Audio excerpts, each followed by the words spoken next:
people have been killed in cult-related killings within the past year. Several bodies, some with their heads decapitated, were listed around the city. It was Saturday, 7th of March, 1999. A small group of guys had just finished having a secret meeting in a town called Ife, somewhere in Osun State, located in southwestern Nigeria. This meeting place was just a few kilometers away from the famous Obafemi Awolowo University. After the meeting, these young men got into a car and drove back to the campus.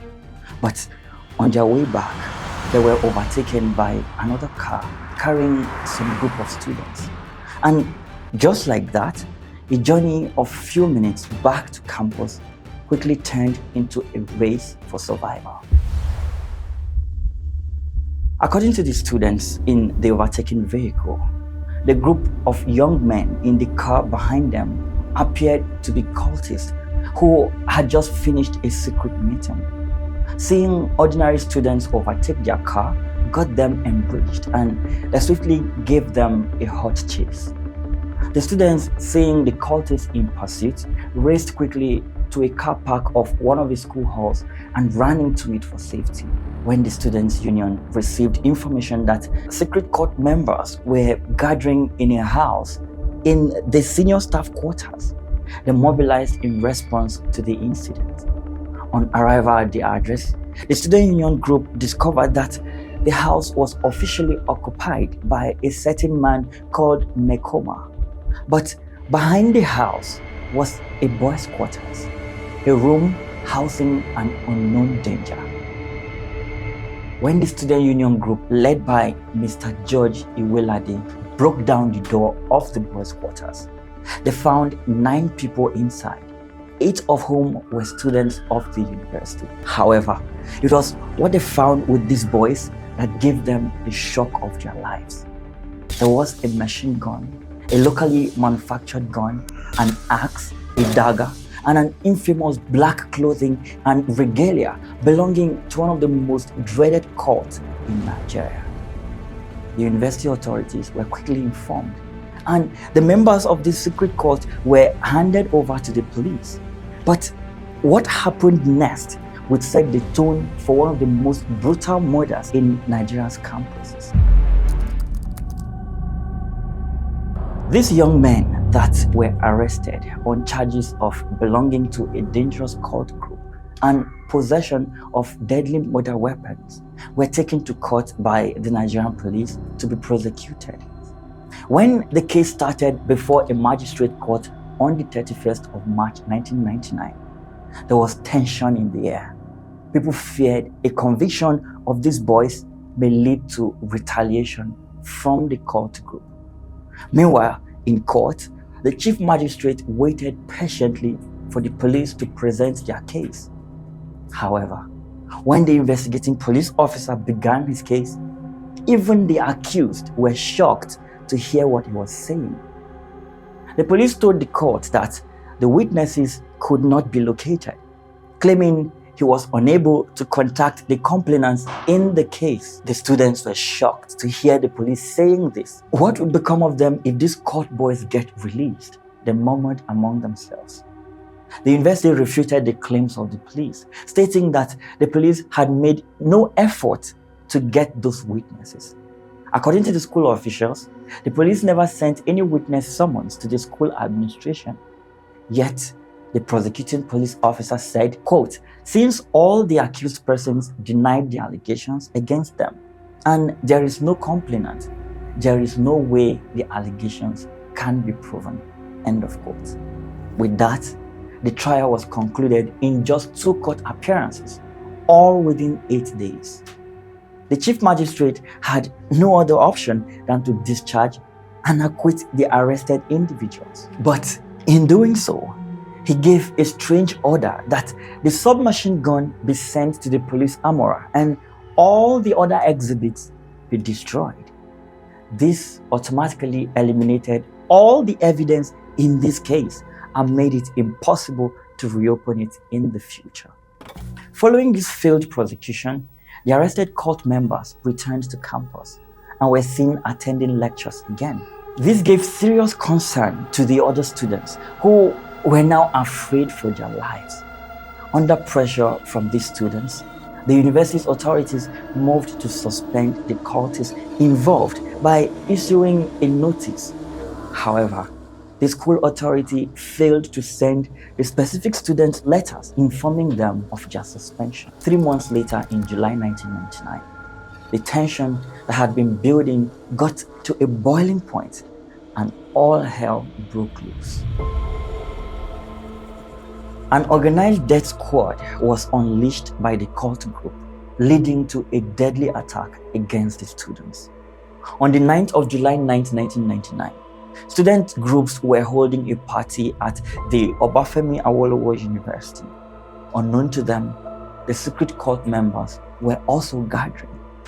Between 3 a.m. and 3:30 a.m. in the early hours of July 10th, 1999, a large number of cultists numbering between 22 and 40 arrived on campus to carry out a pre-planned assault. The targets were prominent members of the student union. Upon arriving at the university, these cultists violently interrupted the students' party, firing guns and also wielding axes and cutlasses. 5 people were killed and dozens more injured. This massacre left the school in mourning. People were scared to go out, and the mood was like that of a terror hotspot. In a rather strange turn of events, one of the cultists would later confess that the cult boys were aided by the then vice chancellor of the university in their July 10th massacre of those 5 innocent students. This school incident is just one among many horrific acts carried out by dangerous cult groups across Nigeria. A death squad that was protected by the police, the courts, and even politicians sitting in some of the highest positions in government. Now, looking through different sections of the Nigerian society, we are beginning to see these dangerous cult groups infiltrate major industries like entertainment and others. But how did we get here? This is the story of how cult groups have infiltrated and destroyed our society.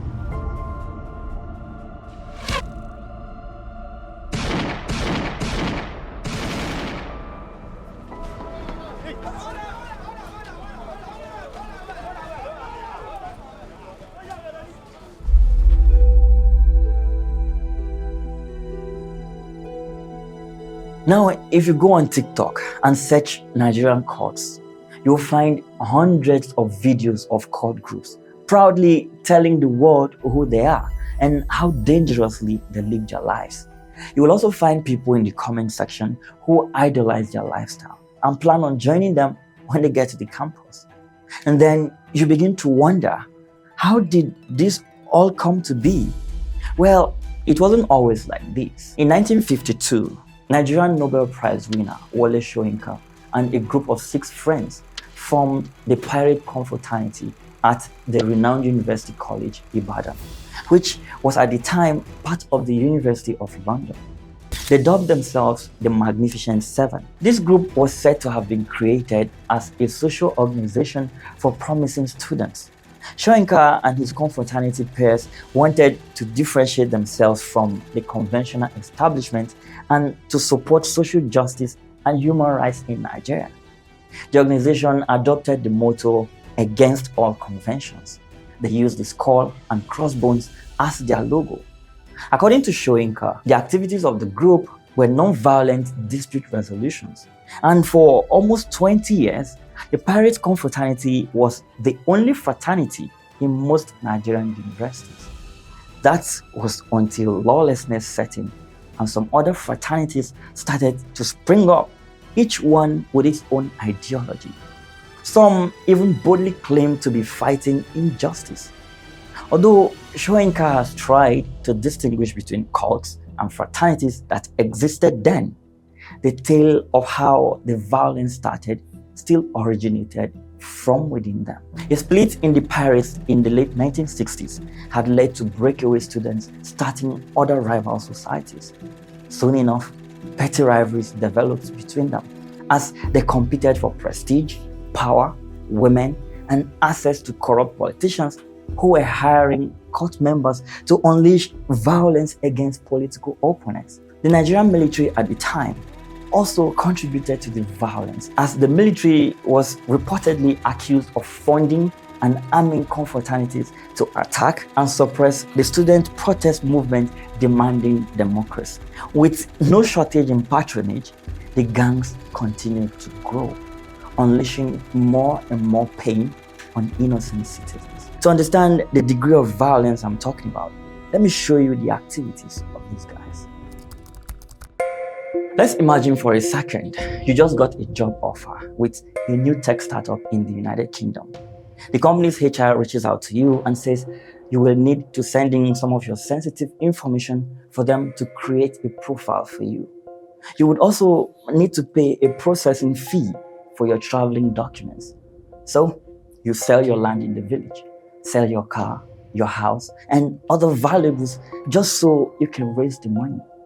You also inform your boss in the office that in 6 months' time, you will be leaving the job that has given you the life you have now. He asks you if there was something they could do to make you change your mind, but you're not interested in negotiations. Your mind is already made up. Your parents ask you if you are sure. Within you, something keeps telling you that this seems so good to be true, but you wave it off as your mind playing games with you. So you send the money. Now, it's been 3 months since you sent in your documents and processing fee, but the company keeps telling you to hang on for confirmation. For how long? You question yourself silently, but not wanting the earlier warnings you received to be true, you wave the thoughts aside. As months continue to go by, you ponder your miserable life. No job, no house, no car, all your properties gone. Then one day, you hear from your friend that a certain company in the UK was impersonated by a criminal syndicate spread across 14 countries. And the criminals who were arrested have confessed to setting up fake jobs to swindle people of their hard-earned money. The internet fraud you've always heard about has come to your doorstep. This time though, it was being carried out by an organized crime unit, a very dangerous killer group that you dare not cross. In October 2022, an Interpol-led operation involving 14 countries across the world arrested 75 individuals believed to be linked to a Nigerian cyber criminal group that stole millions from their victims. Apart from the 75 people arrested, police also intercepted 1.2 million euros in several bank accounts belonging to suspected Black Axe members. In South Africa, police arrested 2 suspects who had stolen at least $1.8 million from victims through online scams. These alleged members of this cyber fraud ring were also arrested in Italy. According to reports, Black Axe and similar cult groups are allegedly responsible for the majority of the world's cyber-enabled financial fraud, as well as many other serious crimes. However, internet fraud is just one of the many crimes alleged to have been carried out by these groups. If you are a member of a cult, you most likely won't have a normal blood pressure because your life would almost always be in danger, resulting from one rivalry or the other. Imagine coming home from work one evening. You are too exhausted from all the day's work to even make something to eat. So you take out your phone and order food from an online vendor. They tell you your meal will arrive in 30 minutes. You go take a shower to relax a little.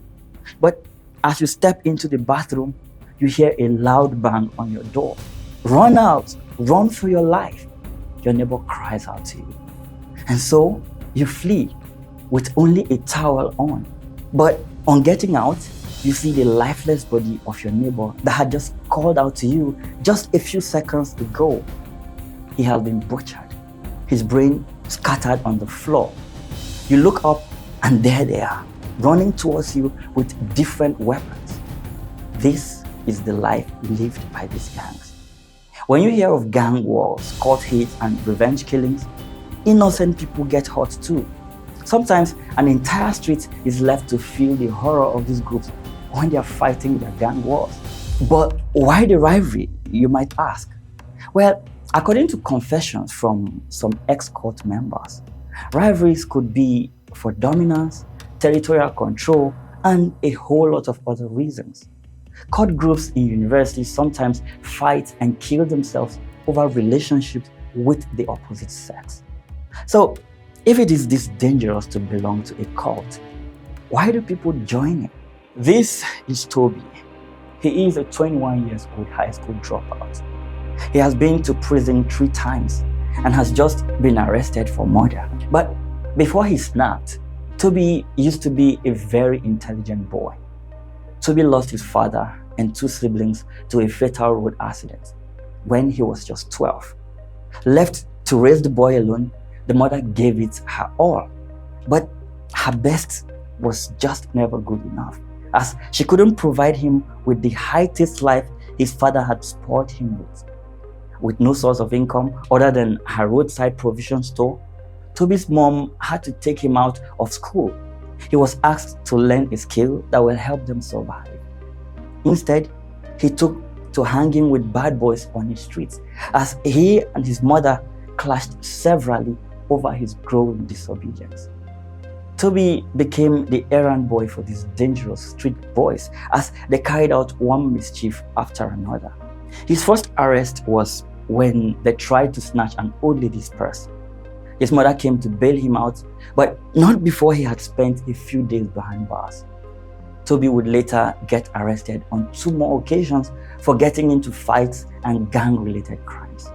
But what really made Toby snap was the death of his mother.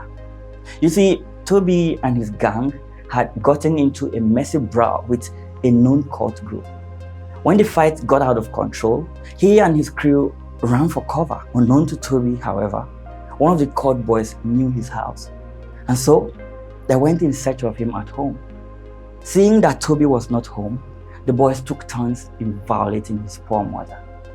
When they were done with her, they killed her with a bullet to the head. Toby's life was shattered, seeing the lifeless body of his mother. He would formally request to join a rival cult group, an act that he believed gave him the opportunity to seek revenge.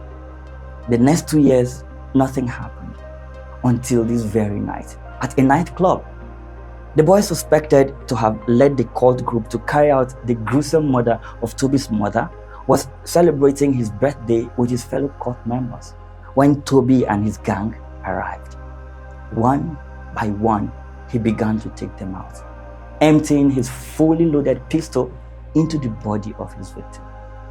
Toby blames his fortune on the death of his father and siblings, who were killed by a drunk driver. But what led him into joining the cult was the eventual killing of his mother. He wanted protection from the streets. He wanted to be feared. He wanted the ability to seek revenge on whoever wrongs him. There are so many Tobys in different cult groups out there. They feel powerless without their gang. They feel respected when they are in the group. Some join for community, some for influence, even money. No matter the means, they get it. Drive some into these dangerous groups. And there are those that seek power that they believe can only be gotten via this means. But once they join, what comes next is often a shocker, even to them. Cultism exists because government is involved. That's the truth. These are called groups clashing in the middle of the day on an open street.